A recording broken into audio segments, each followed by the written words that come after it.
Okay အားလုံးမင်္ဂလာပါ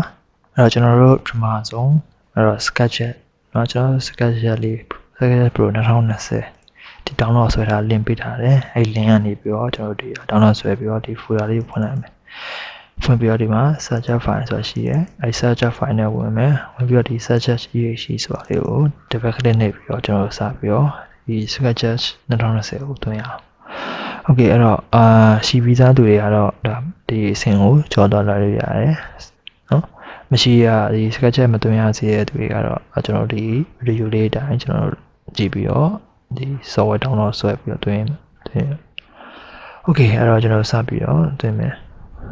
ဒါလေးကိုနှိပ်လိုက်ရင်ကျွန်တော်ဒီမှာ installer ပေါ်လာလိမ့်မယ်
Okay အဲ့တော့ဒီမှာကျွန်တော် installer တက်လာပြီ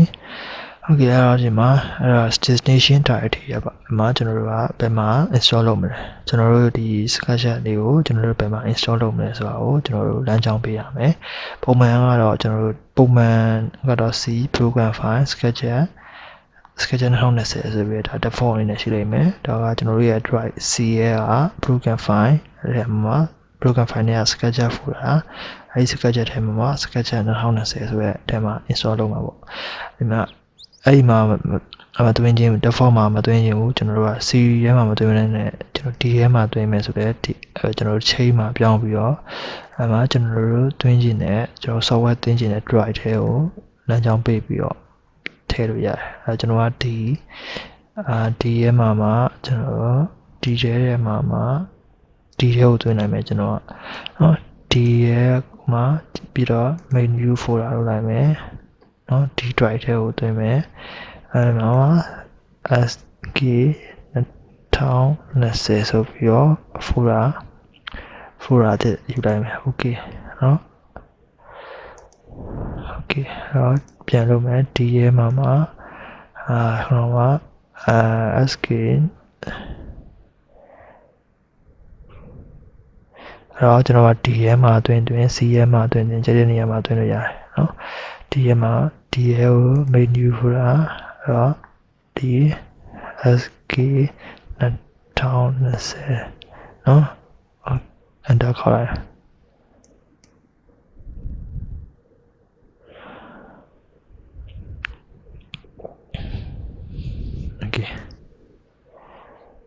Okay ဒီက SK 2020မှာ folder ရပြီအဲ့ဒါကို Okay လုပ်လိုက်အဲ့တော့ destination directory ကဒီက SK 2020နော်ကျွန်တော်တို့အခုဒီ Sketchup 2020ကိုဒီက SK 2020ဆိုတဲ့ folder မှာ install လုပ်မှာနော်ဒါ install လုပ်နေစပြီးတော့ Okay install လုပ်လိုက်မယ် ဒီမှာဆိုတော့စပြီးတော့ install လုပ်နေတယ်ကျွန်တော်တို့ Sketchup Pro လေးအဲ့တော့ကျွန်တော်တို့ဒီ install လုပ်တဲ့နေရာမှာကျွန်တော်တို့ Wi-Fi internet ကိုပိတ်ပေးထားမယ်ဘာလို့ဆိုကျွန်တော်တို့ crack version သုံးမှဖြစ်တဲ့အတွက် install လုပ်နေစဉ်အတွင်းမှာကျွန်တော်တို့ဒီ Wi-Fi လေးကိုကျွန်တော်တို့ပိတ်ပေးထားမယ်နော် internet တွေပါရေးကျွန်တော်တို့ပိတ်ထားမယ်ဘာလို့ဆိုကျွန်တော်က crack version သုံးမှဖြစ်တဲ့အတွက်ဒီ Wi-Fi နေဖွင့်ထားရင် crack လုပ်လို့မရအဲ့လိုမျိုးဖြစ်နေမယ်အဲ့ဒါကြောင့်မို့ဒီ install software ကို install လုပ်နေခြင်းတွင်မှာဒီ Wi-Fi လေးကိုပိတ်ပေးထားမယ်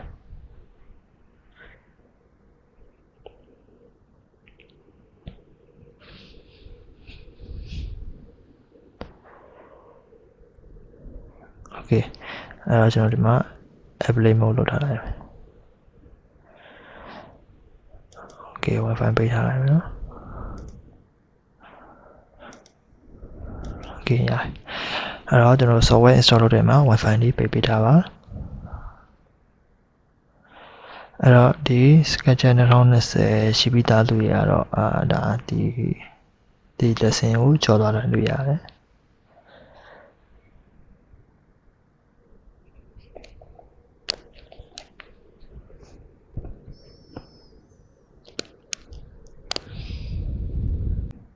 โอเคအဲ့တော့ကျွန်တော်ဒီဘက်မှာ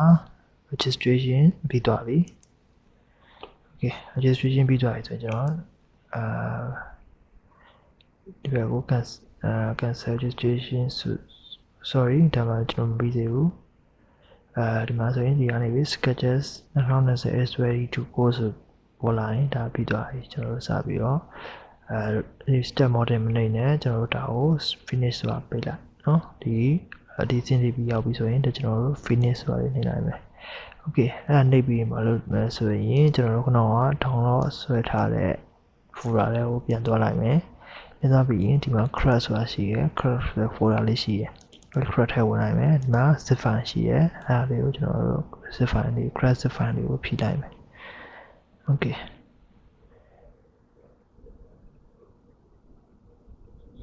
အမှ extract to crash နဲ့ကျွန်တော်တို့ zip file လေးကိုဖြည့်လိုက်မယ်โอเคအဲ့တော့ဒီစင်းရောက်ပြီဆိုရင်ဒီမှာ crack ထဲဝင်လိုက်မယ်ဒီမှာ folder လေးအခုရှိရယ်ဒီထဲက 3ခုတုံးကို copy ကူးမယ် copy ကူးပြီဆိုရင်ခုနကကျွန်တော်တို့ install လုပ်ထားတဲ့ Sketchup ကို install လုပ်ထားတဲ့လမ်းကြောင်းကိုသွားမယ်ဒီထဲမှာကျွန်တော်ခုနကဒီထဲက SK 2020ဆိုတာကိုထဲကိုသွားလိုက်မယ်โอเคဒီထဲရောက်ပြီဆိုရင်โอเคဒီထဲရောက်ပြီဆိုရင်ခုနကကျွန်တော်တို့ကူးထားတဲ့အားလေးကို paste လုပ်လိုက်မယ်အမှဒီကို body အားလေးပို့လိုက်ရင်ဒီ replace the file ဆိုတာလေးကိုယူလိုက်မယ်โอเคအဲ့ဒီအထိပြီးသွားပြီဆိုရင်ဒါကျွန်တော်တို့ install လုပ်တဲ့ဆင်ပြီးသွားပြီเนาะအဲဆိုရင်ကျွန်တော်တို့ desktop မှာ Sketchup 2020ဆိုပြီးပေါ်လာလိမ့်မယ်โอเคအဲ့ဒါလေးကျွန်တော်တစ်ချက်ဖွင့်ကြည့်လိုက်မယ်โอเคအဲ့တော့ run လုပ်လိုက်မယ်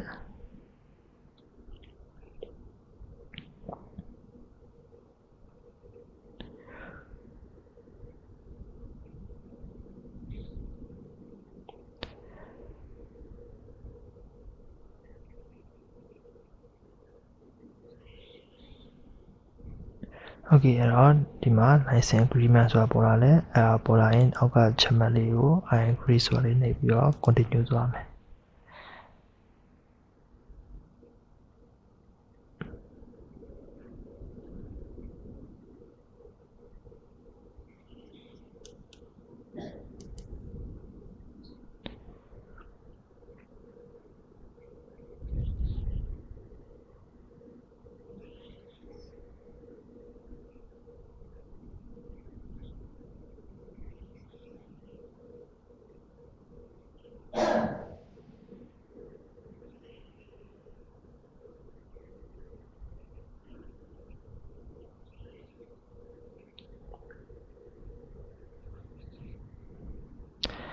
โอเคအဲ့တော့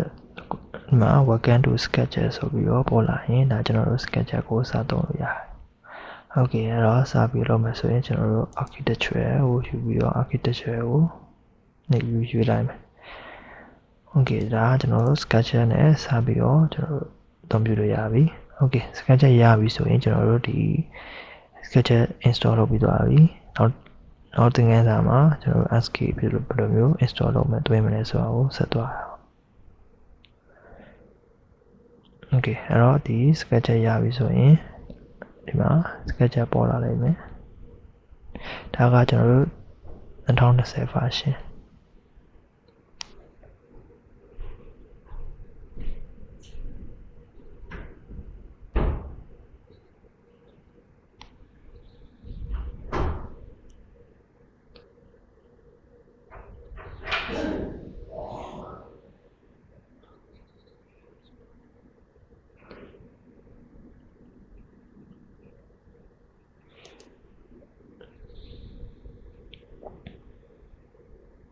okay အဲ့တော့ရပြီဆိုရင်ကျွန်တော်တို့ Enscape ကိုဆက်ပြီးတော့ Enscape သွင်းတဲ့ lesson ကိုဆက်သွားရ